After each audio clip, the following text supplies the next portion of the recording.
Jacob was a man that worked for women when he should have been working for wealth. The mother and the father told him, go and look for a wife, not go and work for the wife. Jacob did not have anyone to advise him that no, you should not have negotiated with years, negotiate with wealth.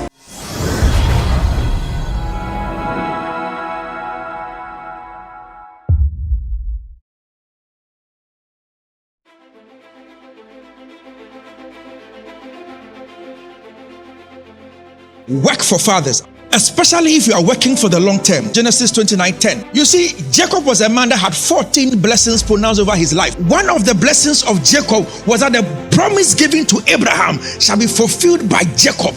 But the man struggled. Why? Because Jacob had the blessing but lacked the direction. When they told him, go and look for a wife, he had the instruction. What he didn't have was the direction. And I'll tell you that you'll be shocked that when you read the story of Jacob and Esau, you realize that when Jacob came back and he thought Esau would kill him, Esau said, I don't need what you have. Why? Because I have made it. Why?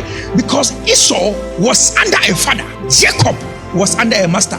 Esau succeeded, and then Jacob what? Kissed Rachel and lifted up his voice and wept. No wonder Jacob was a man that worked for women when he should have been working for wealth. The mother and the father told him, go and look for a wife, not go and work for the wife. It was Jacob who offered to work 7 years for a woman. It wasn't Laban's idea.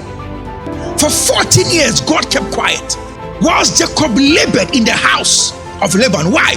Because Jacob by his lips had bargained his destiny.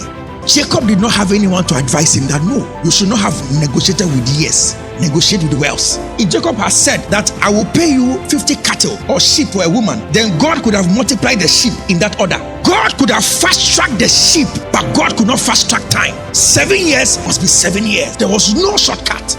In the end, God gave him the wisdom to multiply the sheep, so that grace was always over him. In fact, Laban told him that because you, Jacob, you have come to my house, my flock has flourished. That means that if Jacob even had only one sheep, God would have blossomed the sheep and blessed it to grow and multiply and increase and enlarge. But when he said 7 years, God could not do anything. A man that was to be in control of wealth was in control of nothing. Let me tell you something. Never work for masters, work for fathers.